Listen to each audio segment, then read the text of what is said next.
So it's the weekend, which means one thing. Dua is busy releasing a ton of new fragrances. They have drops every single weekend.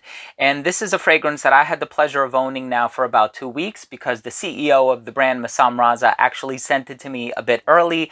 And so I have been playing around with this one. This one is called A Rose Affair by Dua Fragrances. Probably the most realistic rose fragrance that I've ever smelled. I'm very excited to give you my thoughts on this fragrance, so make sure to stay tuned.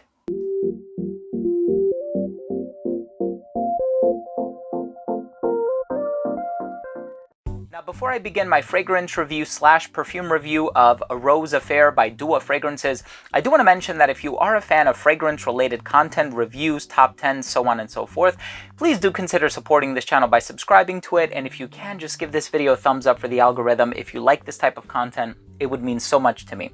So, of course, we have a Vanilla Affair, which is a fragrance that I also reviewed, and that is like a best-in-class vanilla perfume.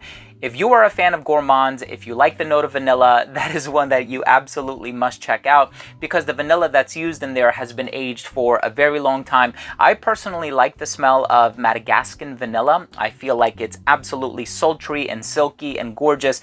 And this one also features Madagascan vanilla that's been aged for 30 years, among other notes. So we have 6 varieties of rose. You have Turkish rose, Damask rose, May rose, Taif rose. You have so many different types of rose, but you also have some interesting accords in here. So you have this green grass accord, you have this autumn leaves accord, you also have this thorn accord, which is really interesting, and I think it only adds to the hyper-realism of the rose that is conveyed and portrayed in this perfume.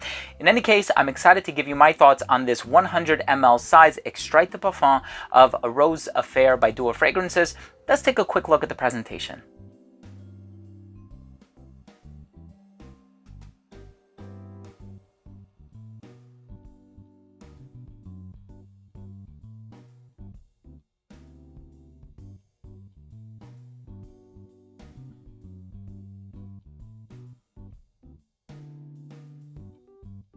Wow, so right in the opening of this fragrance, you are going to get this burst of rose, and it is the strongest rose perfume that I have ever put my nose on. Now, I know, of course, Frederic Malle has a few rose offerings, and especially if you're delving into some of the Middle Eastern perfume expressions on the market, you're going to discover a lot of rose and saffron and oud and a lot of these exotic smelling ingredients, but the rose that is in here, and perhaps it's because of the quality of the raw material, maybe it's a combination of the 6 varieties of rose that are in here, it really packs a punch, and it smells so realistic and it smells so natural. And once you put your nose on this, there is no second guessing that rose is the ingredient in this perfume. The one main solitary, floral ingredient that really steals the spotlight. Now, it's not actually the only floral ingredient. There's also ylang ylang, there's Egyptian jasmine being used in here as well, but the rose is really what captivates you and what really steals the spotlight and takes your attention, really grabs your attention in the opening. So there's a little bit of citrus as well. So there's bergamot, a little bit of lemon, if I'm not mistaken, and you do get a little bit of a citrusy freshness, but really that rose dominates and overshadows all of those other ingredients. There's also a bit of a sweet quality in here, and I know it contains Yemeni honey. According to the note breakdown, there's also that Madagascan vanilla that we spoke about. And I feel like the honey is in there, and I can sense the presence of the sweetness, but it's not strong enough that it becomes powdery. And I know that that's something that honey has the tendency of doing.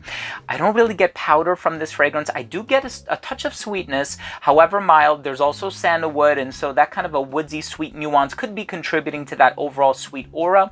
But I feel like it's more having to do with the vanilla and maybe even just a touch of the honey. Like I said, it's not strong enough that it makes the fragrance smell powdery or anything like that.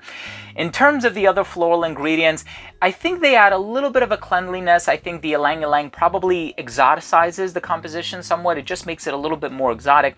And I think in terms of the jasmine that's being used, it probably cleans things up because there's nothing indolic, there's nothing barnyard-esque about this fragrance. There's no agarwood, so to speak of. And so if you're thinking that it's going to be one of those rose types of fragrances, almost kind of like a rose oud, That's not what you're going to get from this one. It's really the damask rose, the taif rose.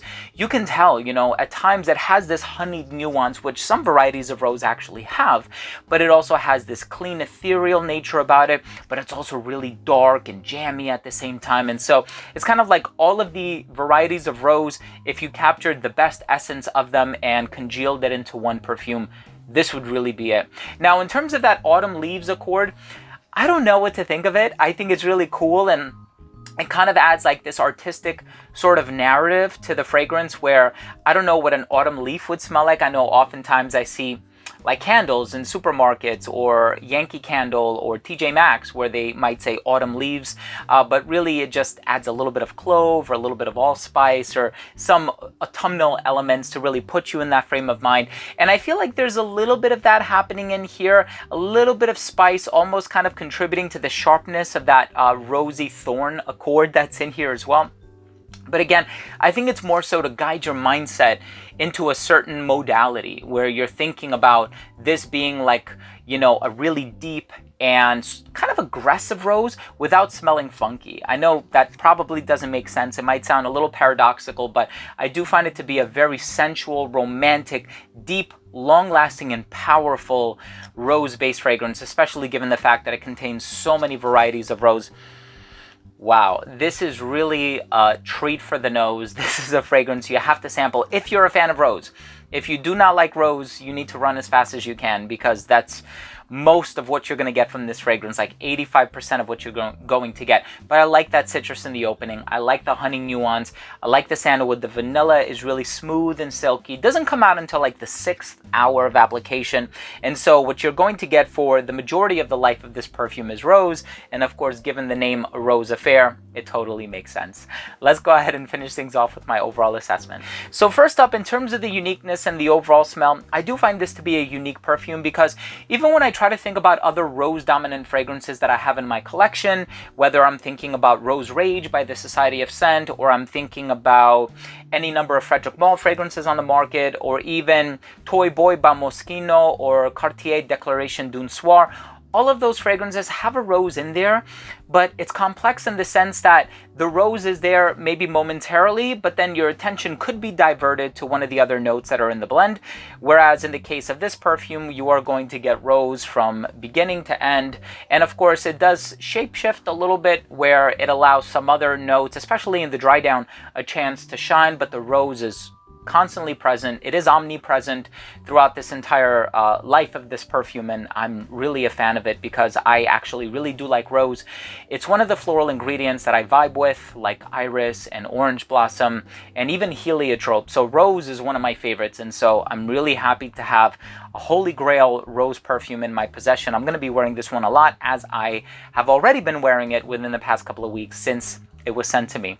In terms of the longevity, you can expect about 10 hours on your skin, which is exceptional for a floral perfume. You know that floral ingredients constitute as base notes, and so, or mid notes, excuse me, although some of them can lean in more base territory. And so the fact that we're getting really good longevity from this one is a testament to the lasting power, the raw materials, and the concentration of the perfume. Projection is great for the first 2 to 2.5 hours of application.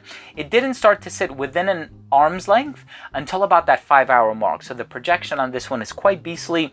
You can definitely apply lightly and you'll still be able to get away with it, and people will notice this one on you.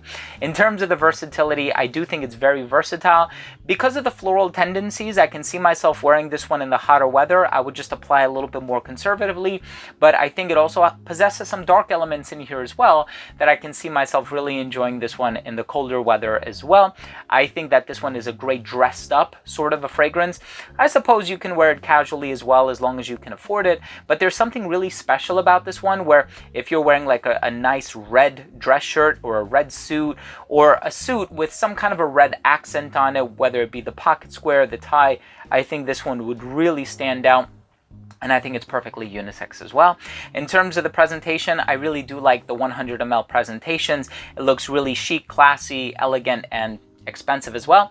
So my final verdict on this fragrance is, if you are a fan of rose-based fragrances and you haven't tried this one, which you probably haven't because it just came out, please make it a point to, at the very least, sample this one, because this is a holy grail rose perfume, and it has a lot of different varieties of rose in it, and it smells super niche, super high quality to my nose, and the duo price is very reasonable, even for the 100 ml bottle, given the concentration and all that good stuff. So please see if you can get your nose on it. I would really appreciate hearing back from somebody who's had the opportunity to try it. If you have, leave a comment down below. If you have any other favorite duo fragrances, also leave a comment down below. Always curious to know what are your favorites from any particular brand. Today we're talking about duo, and so thank you so much for watching. I really do appreciate your viewership. I hope you took something of value from this review. If you did, please do consider supporting this channel by subscribing to it. It would really go a long way, and if you can give this video a thumbs up, it would really assist greatly.